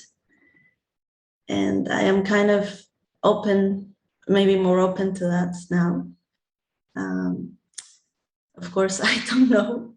I cannot figure out what the next step will be. Maybe I don't need to know, I don't know, but I just want to trust that I'm going to be shown and I'm going to be able to see. And I really felt touched by everything that you shared since the beginning about the guidance and the flow and the bliss. and all that. And that is so distant from our previous learning or past learning, thank God, because it's not happy at all. It's crazy. And but of course it feels so radical, right? But I still want to keep moving towards that goal, because I think it's what's gonna really bring me what I'm looking for, like real happiness and lightness. So I wrote a prayer. I don't know if you received it, because I Yes. sent it in today. Yes, I saw it. Who's Juan Carlos? Oh, Come on, girl, let's talk here. Let's get to the chase. my God. He's the one that I always, that I've always, or several times talked about and brought up during our conversations, Yes. my ex-boyfriend. Yes. And I thought I was like over it or whatever, or that I overcame. And I think that there's been healing, a lot of healing. So I thought it was done. But for some reason, he's been coming to my awareness recently in the last few days. And I even dreamt about him 3 nights in a row without having the conscious intention. So I was just wondering, why would he come in my awareness now? I thought it was finito. So, but then I was sharing with some sisters about this, that what is happening about him coming to my awareness. And it was beautiful because they really helped me. And they also held the space for me. It was really beautiful. Even though my sisters are not here physically, they are different places of the world. It's funny that it is, you know, set up that way, but maybe it's how it's supposed to be. So, and I watch your videos every day. I someone mentioned that too, and I watch your videos, YouTube videos every day. That's part of my daily routine, and I love it. And you were saying the other day that we really have to follow our hearts, like, you know, ask what is that my heart is telling me, like, what do you want me, what is that you really want, like my heart. So I paused and I asked the question, and supposedly what I heard, I don't even know if it was filtered by, I don't know if it was clear, but what I heard was that I wanted to connect with this person, with this guy. What for? I don't know. So I don't know. I don't know what to do. Right now I feel very light, like connecting with you. But now that you brought it up and mentioned it, well, yeah, I have to admit that for years, that theme, this guy, his name and whatever we had, it's been there, like always present in my mind. And there was a lot of pain and many and lots of beliefs, but I think that has been swept away. I don't know if completely, but I think it's been healed, kind of. And but still there. So I don't know what to do about that. So that's what I was asking to be shown. What is that? What is it with this guy, with Juan Carlos, and and I've asked the angels, the archangels, and everyone. But I don't know. Maybe I was not ready to get the answer. I don't know. I was afraid to lose him. And but yeah, it's been there. And but yeah, my prayer is that to find that connection and to be free of fear, please, completely at some point, and to just experience this freedom and stop believing that I am a person, because I still believe that I am a person with flaws and all that. And no, that's not good. That's not where we want to be. So yeah, I'm very grateful for this space, for these sessions, for everything. And that is my prayer, really, to to get closer to the truth. And if I have been wrong about everything, please show it to me. Like, please. And thank you. That's just joy. That's what I want, joy. Yeah, thank you. Thank you. Thank you. Thank you, Lisa. Yeah. Well, as Francis was sharing at the beginning, you know, how it's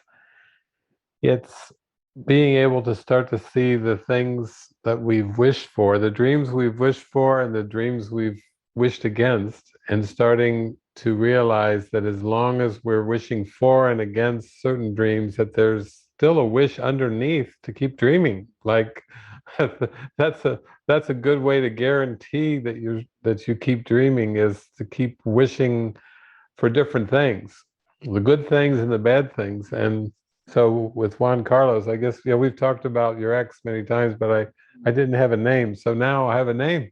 We've opened a new chapter here. But there's a beautiful little pamphlet that Jesus has called the Song of Prayer, and he says you never really are praying for specifics. Really, you're always praying for an experience. So I think, and it's the same Sigmund Freud, he said many things, but one of the things that Freud got right was that dreams are wish fulfillment. So when we're dreaming of somebody for 3 nights, there's still an underlying wish, like, oh, I wish we could have worked it out, or I wish we could be together. And that's really what's going on with dreaming of Juan Carlos for those 3 nights. But underneath it, you really want the connection. You want the love. That's what's underneath the wish. Our prayer of our heart is to know the love directly, and yet with the ego, we wish for it in certain forms that we believe will bring it to us. So they never do. They're only reflectors. They're not causes. So they're never the causation of what we're looking for. They're just reflectors of what we seem to want. So I do feel like Jesus knows your heart and knows that you did feel a deep intimacy with Juan Carlos. It's not gone away. It's stayed with you. The afterthoughts are lingering in your mind, and they're still there. But again, when you pray and you give it over to Jesus and the Holy Spirit, then you're just saying, take me to this love, take me to this connection in a way that I can relate to. I don't think you're designed to be a nun in this lifetime. I don't think it's in the cards, actually. And it's beautiful, because Jesus knows the prayer of your heart, and knows that your deeper desire is for the love, the unconditional love. And so holy relationship just comes in a form that helps show you where your blocks are. And you can feel gratitude for that. You actually can feel gratitude when the blocks come up, because you reach a state of awareness where you need to face some things and release some things. And everyone on our session today has been so transparent, like you have.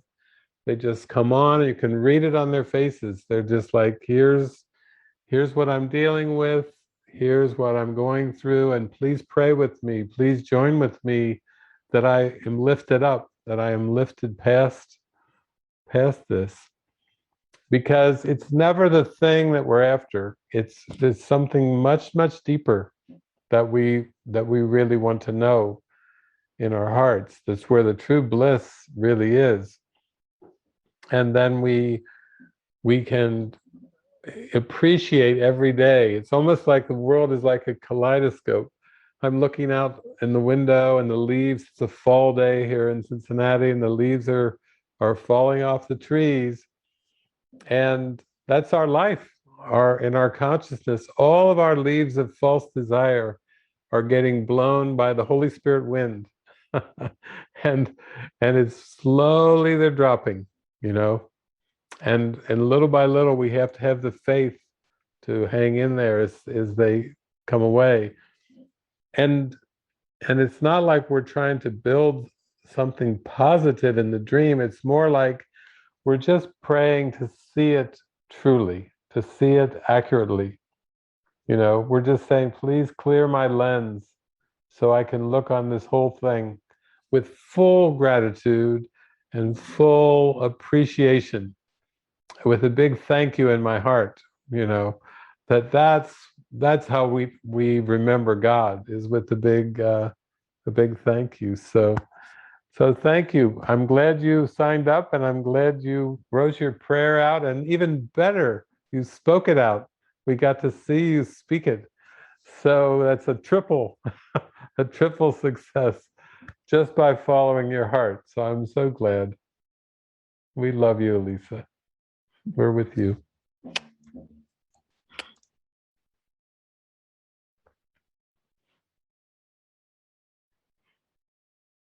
Okay. Well, we have 2 more hands, David. Okay. Well, I'm getting tech support saying it's 1 o'clock. Okay, I think these are our last 2. Right. So we have someone from La Casa again.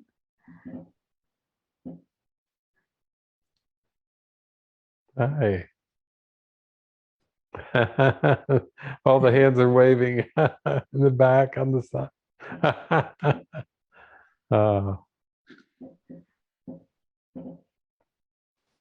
So, hi. Hi. I just got here, and you know, I'm just shaking like a leaf inside. My heart, if you could feel it, is just beating.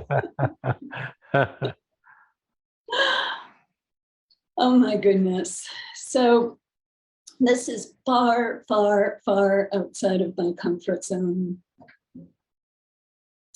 I came to A Course in Miracles in the 90s, and it was in answer to a prayer. My mother had died, and I was 22. And the prayer for me was that I really wanted to know whether or not God is real. Because my parents divorced, and then my mother died, and it was just the 1-2 punch. 6 months after her passing, my brother became engaged, and then he won megabucks with his fiancée. So he had a partner and money for the rest of his life. And I remember saying, there has to be something for me in this. Within 4 years, I had A Course in Miracles, and I immediately, when I read the words, I felt like I was coupled with Jesus in my heart. And it felt like I wrote it, and then it was coming from my mind. I pushed myself outside of my comfort zone because I'm a very shy, sensitive person. I hope I can get through this, and I'm not taking too long. Just let me know if I am. But I went out to course meetings, and it was in the 90s when it was really, really on fire. And I walked into a meeting just owning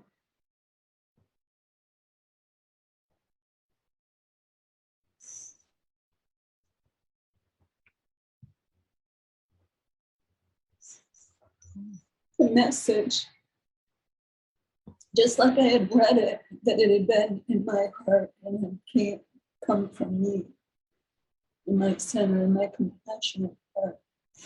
And I looked at everybody in the room, and I just felt love for every single person in the room. And I went into meditation. Something turned my innermost. And I just went into a baptism of light. I had felt Jesus as a Hebrew presence. I felt his love making my heart even stronger. I heard, "This is my son in whom I'm well pleased." And I just disappeared. I wasn't a body thinking about itself. I wasn't contained in a room. It was like a fish diving into a fishbowl and being in warm energies. And I could finally only breathe peace. And it was closer to my nature than anything here. It is just what I wanted to know that God truly is. But he's behind the form, and the form seemingly covers it. I wanted to be immersed in that energy 24/7. So this group showed up after a while at the meetings, and I ran away to their community with them. And that communication was lost for me, although it was maintained by other people who were in that group. And I had an incredible overtaking of my energies and a drain of my energies, where I felt bound in the limbic and drained. And my energies were taken up through substitutes that were communicating above the crown. Sound like complex metaphysical stuff, but they were really into self-determination and what they called physical resurrection. And what it did was collapse, sort of like the veil that is my body and my space. And I was out of communication for 20 years or so. And just recently, I went online and found your materials, David, and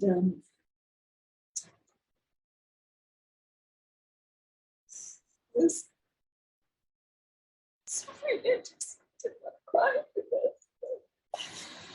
It was that same message that I had received back in the 90s. You know, it was somebody doing it right. And I had always identified you as like a company man because you were still out there with the course. I was thinking he was like a marketer or a salesman, and that was completely wrong. So long story short,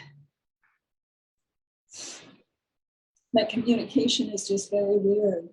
And I just feel like I have to start completely over. So when I saw this window open here, I like had my bags packed and came down here. I'm like, I'm throwing myself in because what the communication that I've been in is not understandable. And I just trust that you will be able to say something or, you know, offer something in response to this that might be helpful. I'm just really grateful. Thank you. Yeah. Yeah. Well, welcome down here. Welcome back to your heart. I want to be the first to greet you at your heart. And, you know, A Course in Miracles is a very deep teaching, but it's so direct, it's so straight forward that it often is misinterpreted and in some pretty wild, distorted ways. And all that really is a detour. And you now can feel it's been like a detour of maybe 20 years of that. And actually, I traveled so much around the country and the world that I actually popped in at these places where I could feel there were these wild distortions and detours happening with the Course even. I popped in on a trip in 1991 to God's Country Place I was basically told, you know, that I had the authority problem, and it had all these fingers pointing at me, but I was in there such simple happiness and joy. I was in such bliss that it didn't matter. And it went from welcome home, brother, to get out. You have to leave. I got spit out of the beast pretty quickly, because I said, it's in the mind. It's not in this house in Wisconsin. I said, it's in the mind. And they took a step back, and all the fingers pointed at me at that point. But I have had many conversations with many like you on different continents, of people that have said, please, could we go out to lunch, or could we go to dinner? Could we spend some hours together? I have these intense things that I went through where I feel like I've been on a big detour, and I just want to go home. I just want to come home. I just want to come back to the light episode, or that light experience I had without all these other things. I want to drop it all. And so I've had some long lunches and dinners where people have just cried and poured out and just shared like you're doing. It took a lot just to come down to Mexico for you. It took a lot, because of the past associations are so strong that, you know, anything involving a group of people, you know, the red flags go shooting up like firecrackers all over the place. And I understand that. And I was aware, Lisa was telling me when you were in communication with her, and I just felt, oh, my heart goes out. I know that you're in a place of just wanting to come back into the depth and the core of that first experience that you had. And it's beautiful. So it's like we start again. So we bring the kindling in, and we carefully get a match and get the fire going again.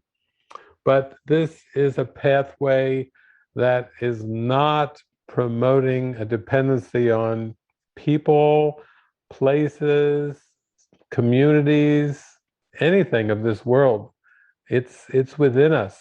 It's totally within us, that experience. And those are just symbols along the way. And we're on a journey of discernment. And I felt like that's how I took my first visits. When I visited that community you spoke of, I thought, wow, thank you, Jesus. This is a lot of discernment, more discernment than I could even know of. But when I got back, I went to visit my grandmother, who was probably maybe in her 80s at that point. And I said, well, I just took a 5.5-week trip, and I just came from this place up in Wisconsin. And she said, fascinating. How was your trip? And I said, oh, lots of lessons, and a lot of trust, development of trust, and a lot of discernment. And she said, well, is there anything I can do? Anything I can help you with? And I said, well, the last place I stopped, I said, wow, that was a real discernment lesson for me. First, they welcomed me, and then they told me, get the hell out of here. And so I said, that was a good one. But she said, is there anything at all I can do? And she said, I said, well, they have cassette tapes. And they said we could order the cassette tapes, and I would like to order the whole set just to listen to and pray and ask Jesus to help me to discern things. Because I knew there was something fishy about physical resurrection and bringing in the Kundalini and all the different things. And I thought, Jesus doesn't ever talk about these things in the Course. And I think he would have put it in a book that thick. He would have put these things, but I could see there was many distortions. And I told my grandmother, I need more time. I need a few weeks.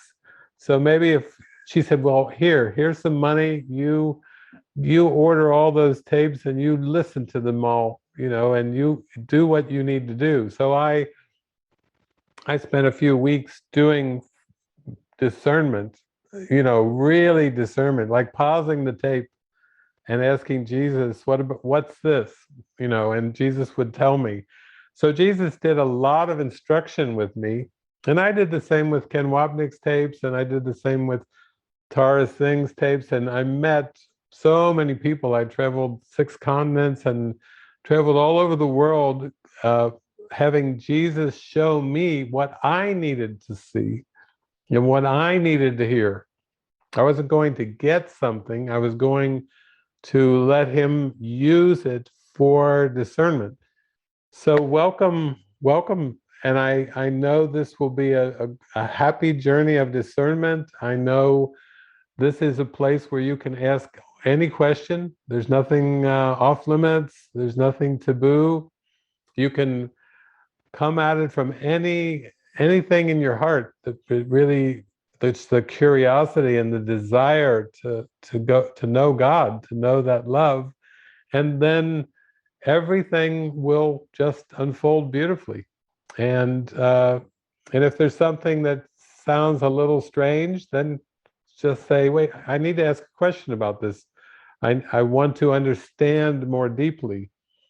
And that is like Socrates and Plato, that is openly welcome here. You are not having anything thrust on you. This is all for an inner journey of discovery, where you have inner confirmations and inner revelations that show you an experience that's that direct connection.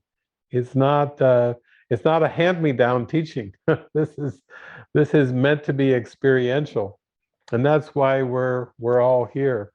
So I heard from Lisa of your coming, and I'm so grateful to meet you, and I'm so grateful that you're here, and that we're on this journey together, and it's like Jesus says, steady our feet, our Father. You know, that's all we're praying. Steady our feet, our Father. You know, keep us on the straight and narrow of forgiveness, of really, really knowing this experience that you have for us. So thank you. I hope you can take a deep breath and relax. And I know I can feel your heart beating, but I know it's gonna be an amazing journey. And I'm so happy you're with me on this one. Thank you.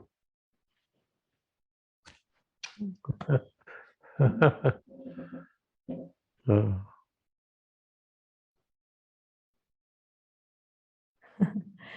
Okay, our last hand is Esther. I love you guys. Thank you so much. Thank you. I celebrated my mother's 86th birthday on 86th birthday, and Alan's 59. But I had a few things on my mind. You were talking about discernment just now. What do I need to see and what do I need to hear? When my mom says that she can't remember, short-term memory is very poor. What do I need to see and what do I need to hear about that? How can I respond in a helpful way?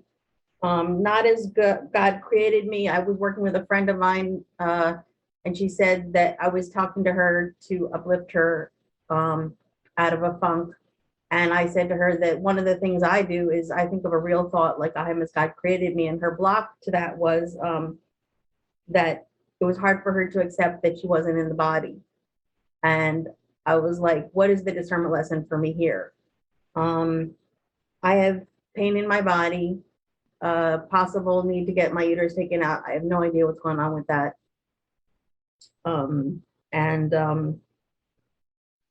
I came to the conclusion very interestingly that I have no more purpose for this, whatever the issue may be, including abdominal pain.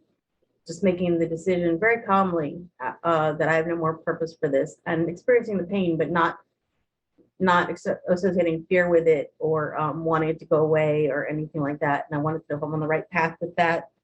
And then also mental illness, not sleeping, needing to go to the doctor 2 days in a row to get medication, praying with my friend Kariku so that 7 days of not sleeping doesn't repeat because I was with fear, and then winding up in the hospital. And also seeing the association of needing to prepare for the death of my relatives when we'd be left just myself or just Alan and me. That thought came up this week, and the discernment lesson for me with that. So you don't have to answer all of them, of course not, but the basic theme also that we've been working with is that there's only one problem and it's been solved, and really sticking with that idea. And when judgmental thoughts about how I talk to the maintenance man and how I'm giving him an impression that I'm talking about, like crying wolf and stuff like that, all those judgments, seeing that they're thoughts in my mind, and and then not responding to associations, having dinner with my mom and her friend, and not feeling like I had to chime in with associations that came up from things they were talking about or criticizing them or anything. It wasn't the need to change behavior at all. It was just being able to step back and just notice them. And in noticing them more, practicing noticing these things and not having to respond like in automatic pilot, that the compulsion is being weakened or severed. So thank you for all your lessons. Thank you, Esther. Well, I'm just feeling as you're speaking that the one thing to focus on is you are the light of the world and you bring the light wherever you go. So whether it's having dinner with your mother and her friend, or whether it's going through a procedure in the hospital and all the aspects that is involved with that, your mission is just to be the light, to be the light of the world, to be the demonstration of that light. You step through it, whether it's a dinner with your mother and her friend, or at a hospital procedure with the doctors, with the nurses, with the staff, just to be your kind, loving, gracious, gentle self through it all. It's almost like when you focus on that, then the other stuff just kind of passes by you. You will notice you'll be in different locations, seemingly, with different rooms and different people. But your mission is very simple: to be a bringer of the light. And you do that so well. So it's something that is deeply innate and natural for you. It's actually the easiest thing Jesus says in the world, because it's the only thing in the world. Really, he knows why it's so easy.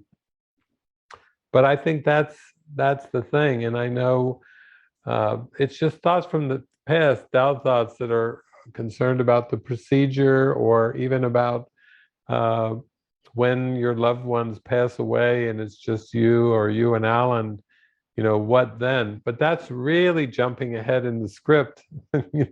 That's going way, way off into the future of the script, where you don't have to do that. It's really not part of your mission. Your mission is to be very simply the light of the world and bring that blessing.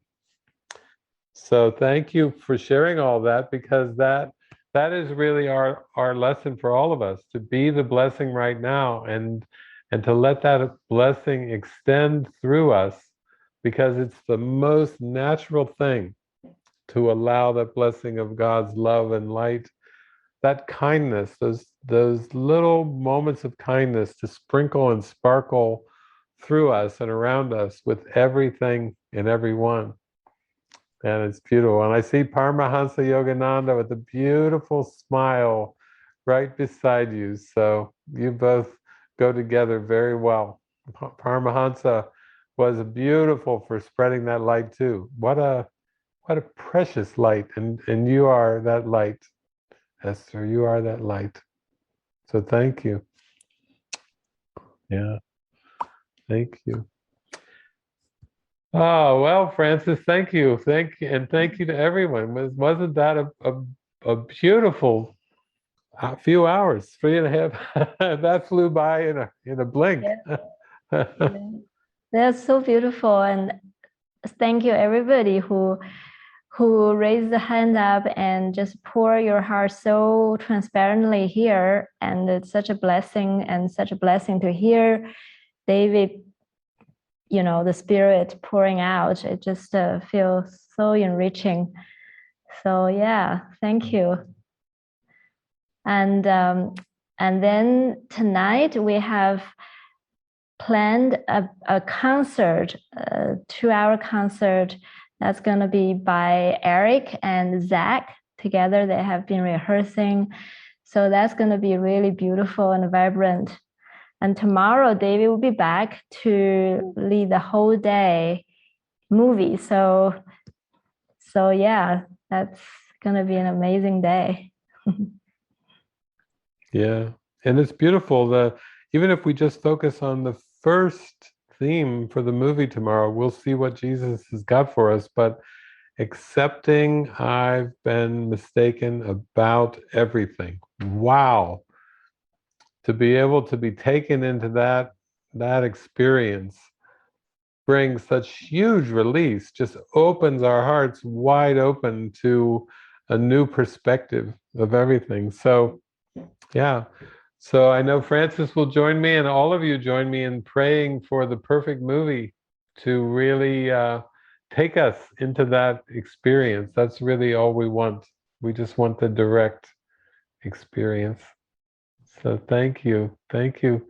Thank you, Francis. Thank you, everyone. And I think maybe we go back to Pete now. Pete is our wrap up for this session, but we love you.